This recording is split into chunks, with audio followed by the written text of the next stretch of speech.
Salut et bienvenue dans cette nouvelle vidéo où aujourd'hui je vous propose de découvrir ensemble PostCSS. Donc PostCSS c'est une technologie qui va vous permettre de transformer votre CSS à travers des plugins JavaScript. Alors je vous vois venir, vous allez me dire tu vas nous présenter encore un préprocesseur, comme s'il n'y en avait pas assez avec Less, Sass et Stylus. Alors l'approche de PostCSS est un petit peu différente. En l'état, PostCSS est un outil qui va vous permettre de prendre un CSS et de le convertir dans un objet JavaScript. Cet objet JavaScript va pouvoir passer à travers différents plugins qui vont effectuer différentes transformations.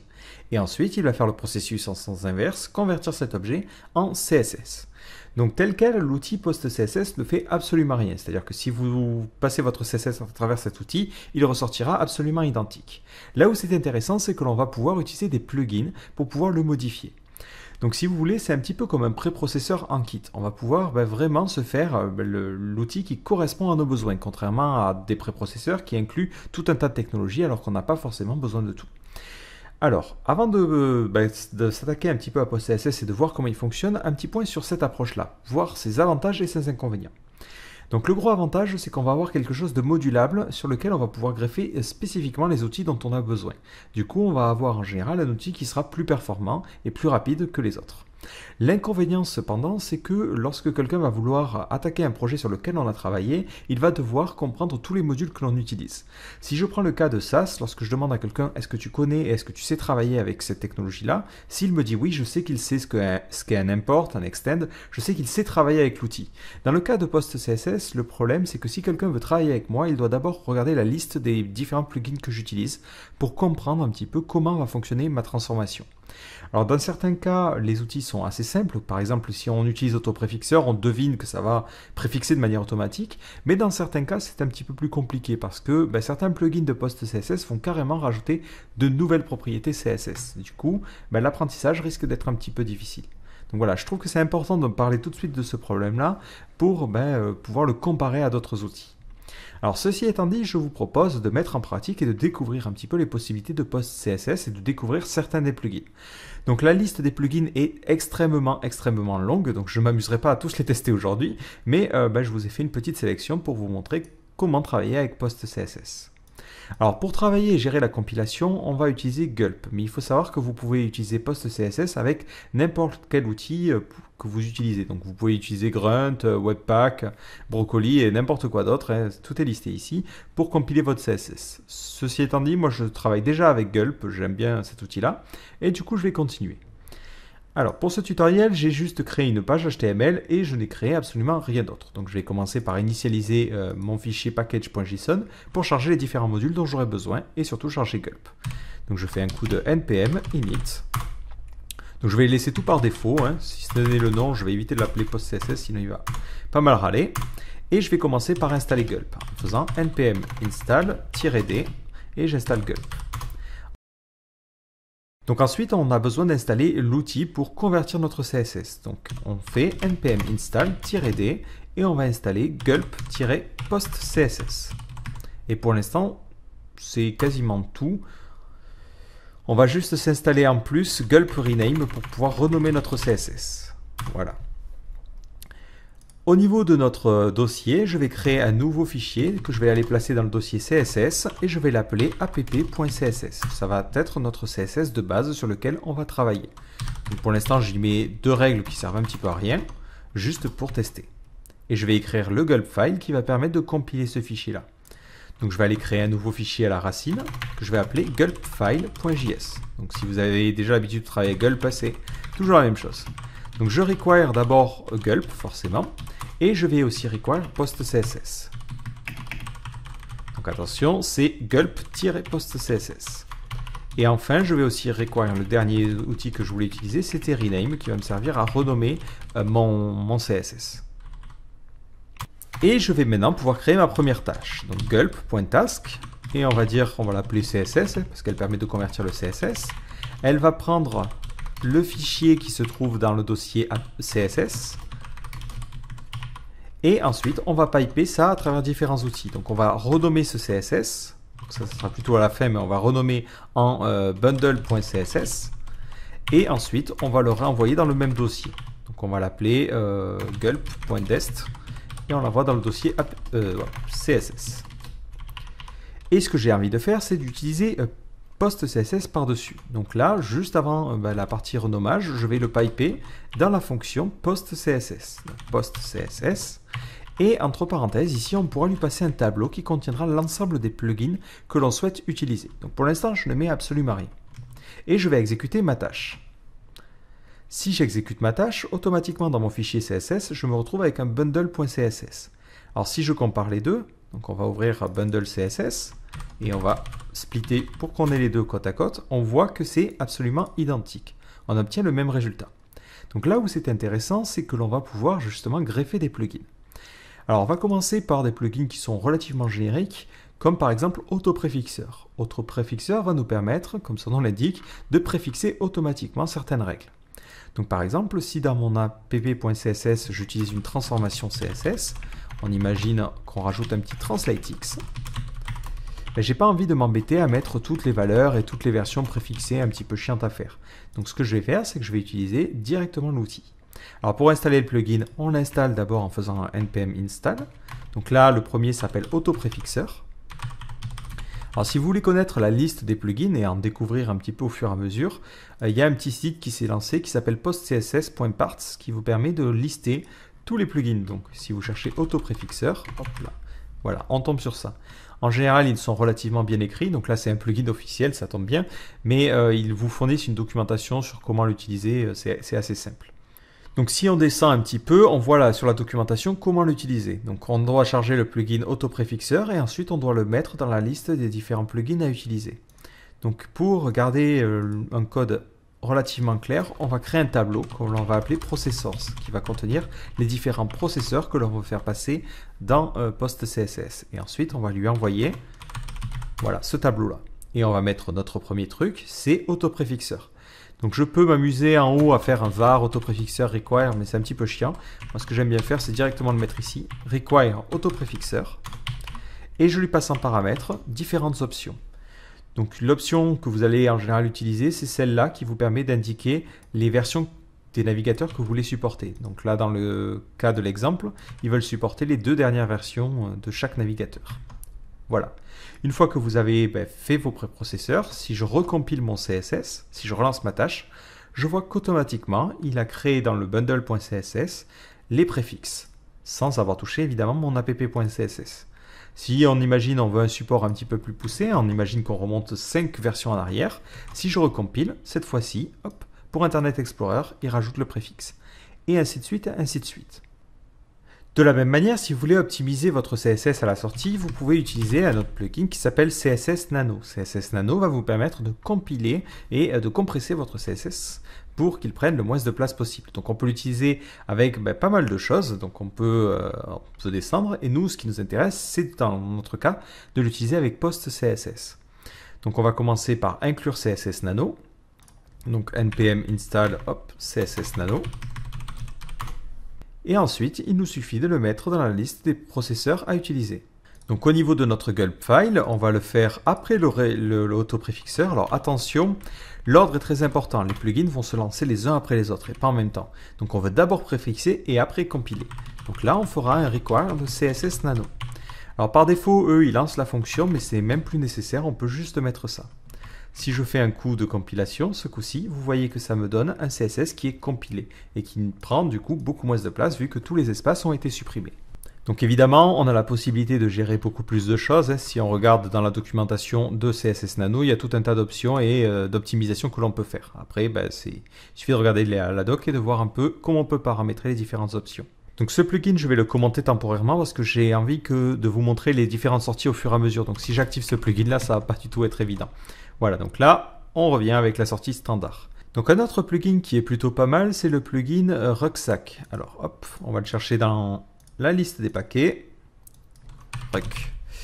Donc ça, c'est un plugin qui fournit plusieurs outils. Alors c'est pas juste un seul outil, il y a différentes règles CSS que l'on peut rajouter et qui vont vous permettre de travailler plus simplement avec votre CSS.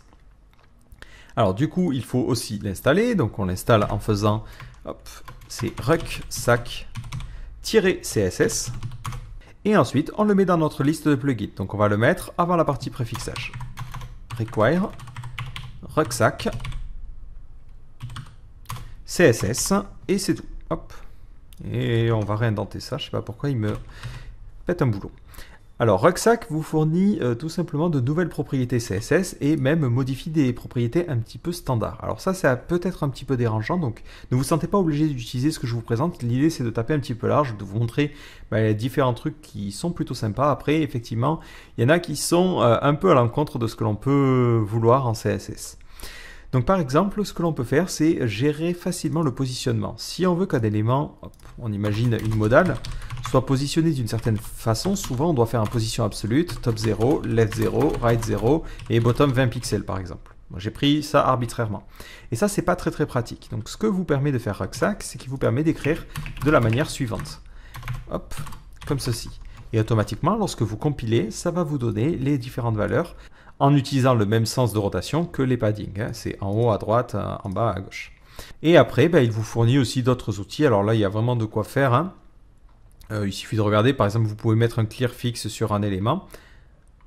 Donc hop, si on imagine un élément qui a la classe clear, moi je ne suis pas très inspiré, vous mettre clear fixe et automatiquement, lui, il va se charger de faire le clear un petit peu chiant et un petit peu pénible à faire. Donc si par exemple vous avez un container et que vous voulez qu'il clear automatiquement tout ce qui est à l'intérieur, il vous suffit de mettre un clear fixe.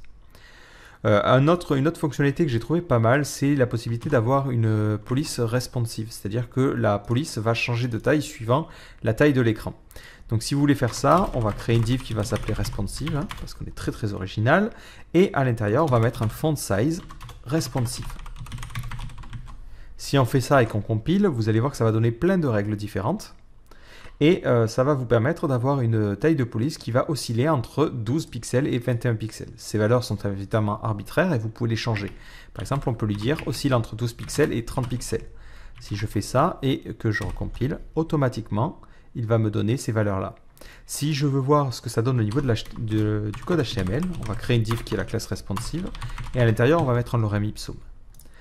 Si je réactualise la page, je vois que là, mon texte a 30 pixels parce que je suis dans une résolution qui fait 1280. Et au fur et à mesure que je redimensionne, hop, la police diminue jusqu'à atteindre la valeur de 12 pixels. Donc là, d'ailleurs, 12 pixels, je me dis, ah, c'est un petit peu petit, mais pas de grave. C'est l'avantage, je peux faire 14 pixels. Et hop, si je recompile, ça me donne une base qui est un petit peu plus grande. Et ça s'améliore au fur et à mesure que j'agrandis la fenêtre. De la même façon, vous avez aussi la possibilité de personnaliser les breakpoints. C'est-à-dire que là, il a choisi des breakpoints arbitraires, 420 et 1280, mais ils sont totalement personnalisables. Il suffit de regarder sur la documentation de Rucksack. Et après, bon, il y a d'autres trucs dont je suis un petit peu moins fan, ce genre de choses. Mais vous avez comme ça tout un tas de fonctionnalités qui peuvent vous permettre de travailler plus facilement.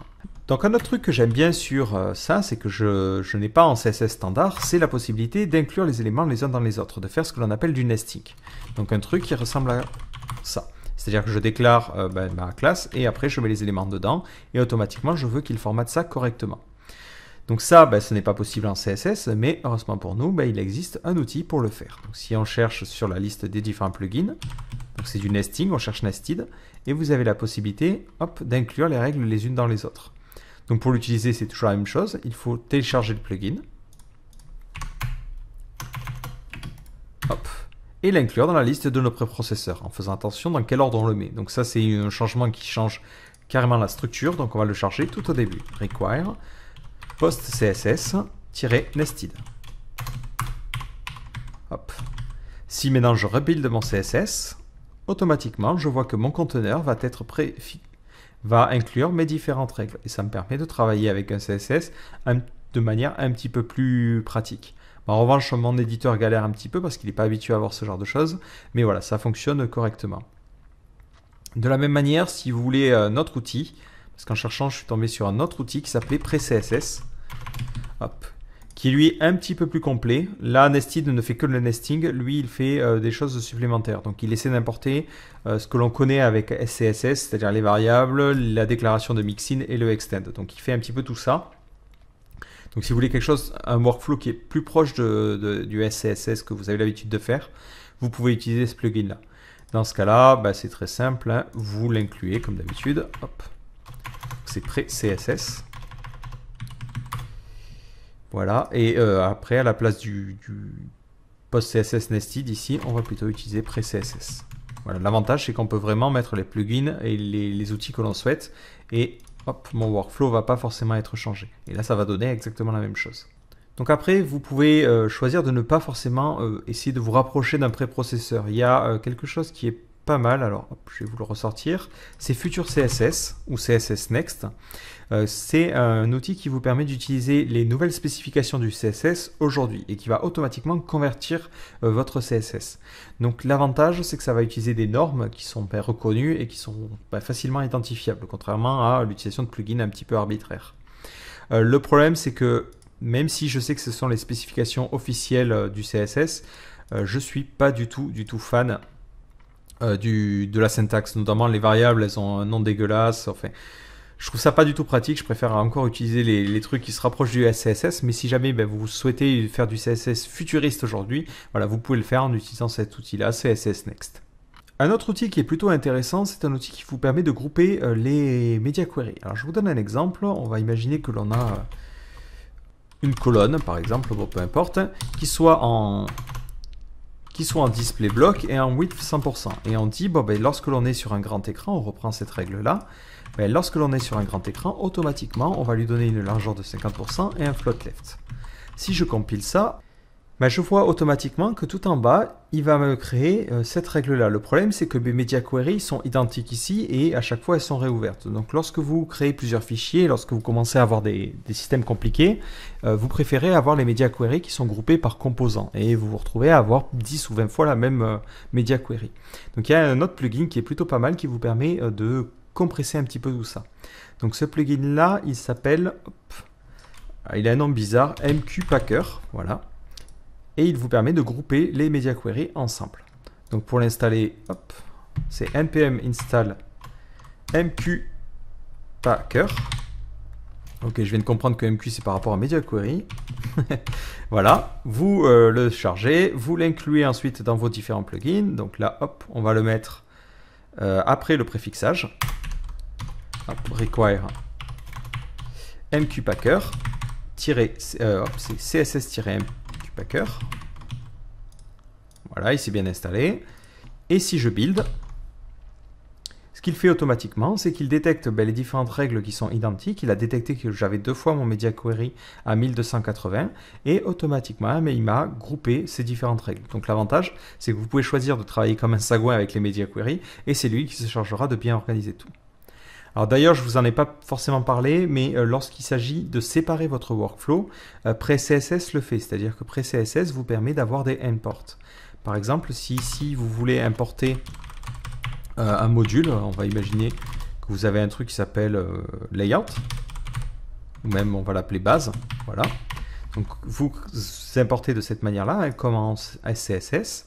Il faut ensuite créer le fichier, donc vous allez créer un dossier module et un fichier qui va s'appeler _base.css et dedans on imagine que l'on met par exemple le code de base. Si je fais ça et que j'essaie de compiler mon CSS, automatiquement ce que va faire l'outil c'est qu'il va détecter le import et tout en haut il va me coller ce code là. Donc faites bien attention à importer du coup PreCSS en premier pour qu'il compile tout votre CSS en un seul pour qu'ensuite les autres plugins puissent travailler. De la même manière, vous n'êtes pas obligé d'utiliser PreCSS, mais vous avez un outil qui s'appelle Import, d'ailleurs il y en a pas mal, qui vous permet de gérer un import. Voilà, moi je préfère avoir un outil qui groupe tout, mais c'est toujours important de savoir que l'on peut le faire. Voilà, donc là vous voyez, j'ai quelque chose qui se rapproche de ce que j'aimais entre guillemets chez SCSS et qui du coup a une compilation relativement rapide. Un autre outil que je trouve plutôt intéressant, c'est la possibilité de gérer directement les sprites au niveau du CSS. Alors là, c'est un outil un petit peu plus spécifique, mais moi, c'est quelque chose que j'utilise beaucoup pour mes projets, pour optimiser ça. Donc, il y a un plugin qui s'appelle Sprites et qui vous permet de le faire. Donc, la première chose à faire, comme d'habitude, c'est de l'installer. À force, je ne sais même pas pourquoi je me répète, vous devrez être au courant. Donc on importe ce plugin-là et on va pouvoir ensuite l'utiliser dans nos processeurs. Alors par contre, il a différentes options qu'il va falloir configurer. Donc là, on est parti. Je vais aller au niveau de mon gulp file et je vais lui demander, alors on va le mettre après ça, require. Donc c'est postcss-sprites et vous lui passez en paramètre les options. Donc il a besoin d'abord du chemin vers votre fichier CSS. Alors pourquoi ça? Parce que lorsqu'il va réécrire les images, il a besoin de mettre le chemin relatif. Donc là, on va lui dire, ben, mon CSS se trouve dans le dossier CSS, tout simplement. Ensuite, on va lui préciser le chemin où envoyer le sprite. Donc nous, par exemple, ça sera dans un dossier IMG et on va l'appeler sprite.png. Après, on peut préciser si on a des images Retina ou pas, donc si vous avez des images en arrobase 2 fois ou pas. Donc moi, dans mon cas, on va faire quelque chose de plutôt simple et on ne va pas en mettre. Voilà, donc maintenant je vais créer un dossier IMG et je vais y déplacer mes images. Donc on va ouvrir ce dossier avec l'explorateur et à la racine, je vais créer un nouveau dossier IMG et je vais y glisser quelques images. Si maintenant dans mon CSS, je veux les utiliser, c'est relativement simple, hein. Je vais aller dans mon app.css, peu importe, et je me dis par exemple, je veux une div qui est la classe Facebook, et cette div là, à l'intérieur, je vais faire un background de .url img / social-facebook.png. Alors je fais attention, c'est un cran en arrière. Si je sauvegarde et que j'essaie de compiler ça, il me sort une petite erreur, il me dit qu'il y a un problème, alors là c'est à cause de ça. Hop. Il ne s'attend pas à avoir des espaces, donc on réessaie. Je vois que j'obtiens ma classe Facebook et que là dans le background URL, il a changé automatiquement. Donc il a changé le background URL et ensuite il a mis un background position 00. Si je regarde au niveau de mon dossier IMG, je me retrouve avec un fichier sprite.png. Imaginons, je veux créer une image pour le flux RSS, je mets .rss et je mets l'URL pour le flux RSS. Si je recompile, hop, automatiquement, il remodifie aussi cette règle-là et l'image, il génère une sprite. Donc je vais faire la même chose pour Facebook et Twitter, enfin pour Twitter et YouTube. Donc j'aurais pu créer un fichier séparé pour le coup, mais c'est pas bien grave, hein, c'est vraiment pour l'exemple. Si je fais ça, automatiquement, il va générer une sprite qui va contenir les différentes images. Alors, en revanche, il y a plusieurs problèmes. Le premier, c'est que si jamais on se dit, on a une image de fond quelque part, on n'a pas envie qu'elle fasse partie de la sprite. Donc moi, ce que je vous conseille de faire, c'est de créer un dossier. Par exemple, on va l'appeler icons. Voilà. Et on va imaginer que pour le cas de YouTube, on ne la veut pas dans la sprite. Donc on va faire un truc comme ça. Donc pour YouTube, on la met directement comme ça, et les autres vont être dans un dossier icons. Donc l'idée, ça serait de se dire, toutes les images qui sont dans le dossier icons, je veux que tu les convertisses. Donc dans ce cas-là, dans notre fichier gulp file, on a la possibilité de préciser des filtres pour pouvoir lui dire quelles images il doit traiter et quelles images il doit ignorer. Dans ce cas-là, il faudra mettre un filter by qui prendra en paramètre une fonction qui prendra en paramètre l'image. Donc sur cette image, on a différentes propriétés qui sont accessibles. Elles sont toutes documentées. Si vous descendez tout en bas, c'est ici. Voilà, donc vous pouvez avoir différentes propriétés. Donc nous, ce qui va nous intéresser, c'est l'URL. On va dire si dans l'URL, il y a un icons, dans ce cas-là, tu dois générer la sprite. Donc là, on fait un return. Donc si ça contient icons, voilà, on cherche ça globalement, .test, dans image.url. Donc là, c'est tout simplement une petite expression régulière. Maintenant, il va ignorer les images qui doivent être ignorées. Donc on voit que ces trois-là ont bien été transformés dans la sprite. En revanche, celle-là ne l'a pas été. Et si je regarde, ma sprite contient bien 3 images. Donc par défaut, ça utilise SpriteSmith, que vous avez peut-être l'habitude d'utiliser. Il est possible de le configurer, mais les options par défaut sont plutôt pas mal. Et permettent de bien placer les images sous forme d'une mosaïque. Enfin, il se débrouille un petit peu lui-même, mais si vous voulez, vous pouvez vraiment tout à fait personnaliser le comportement de SpriteSmith à travers cette option-là. Une autre option que je trouve intéressante pour vraiment pas se prendre la tête, c'est l'option Output Dimensions qui vous permet, comme son nom l'indique, de sortir les dimensions des éléments. C'est-à-dire qu'en plus de scanner vos différentes images, ce qu'il va faire, c'est qu'il va automatiquement extraire la largeur et la hauteur. Donc vous voyez qu'il a mis width 30 et height 30.